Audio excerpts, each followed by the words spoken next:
வலியற்ற varicose vein சிகிச்சை எளிய 30 நிமிட செயல்முறை 7847045678. சேலத்தில் நடைபெற்று வரும் திமுக இளைஞரணி மாநில மாநாட்டில் கலந்து கொண்டுள்ள தொண்டர்களுக்கு வழங்குவதற்காக மட்டன் பிரியாணியை தயார் செய்யும் பணி விறுவிறுப்பாக நடைபெற்று வருகிறது.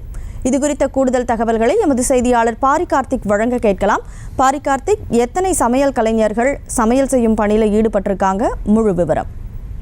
வணக்கம். இன்றைய தினம் நடக்கும் திமுகவுடைய இளைஞரணி 2வது மாநாடு மிகப்பெரிய அளவில் உணவு ஆனது தயாரிக்கப்பட்டிருக்கிறது. குறிப்பாக தமிழகத்தில் பல்வேறு இடங்களிலிருந்து தொண்டர்கள் இந்த மாநாட்டுக்கு நேற்று முதலே குவிய தொடங்கியிருக்கிறார்கள்.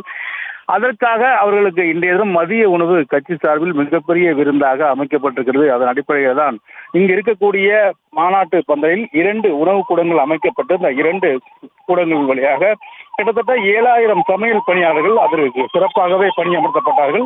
அவர்களுக்காக கிட்டத்தட்ட 50,000 கிலோ மட்டன், அதே போல 50,000 கிலோ சிக்கன் என்ற அடிப்படையில் அவர்களுக்கான மிக பிரம்மாண்டமான ஒரு பிரியாணி திருவிழா போல அவர்களுக்கு உணவானது தயாரிக்கப்பட்டிருக்கிறது. இன்னும் சற்று நேரத்தில் தொண்டர்களுக்கு உணவானது வழங்கப்படுகிறது. அந்த அடிப்படையிலே கிட்டத்தட்ட 260 தனித்தனி சிறப்பு கவுண்டர்கள் அமைக்கப்பட்டு அவர்களுக்கு உணவு கொடுக்கிறார்கள். நேற்றைய முதலே துவங்கிய அந்த சமையல் பணியானது தற்போது நிறைவடைந்திருக்கும் சூழலில் அவர்களுக்கான உணவு வழங்கும் பணியும் இன்னும் சற்று நேரத்தில் துவங்க இருக்கிறது. செய்திகளை உடனுக்குடனும் துல்லியமாகவும் தெரிந்து கொள்ள சப்ஸ்கிரைப் பண்ணுங்க.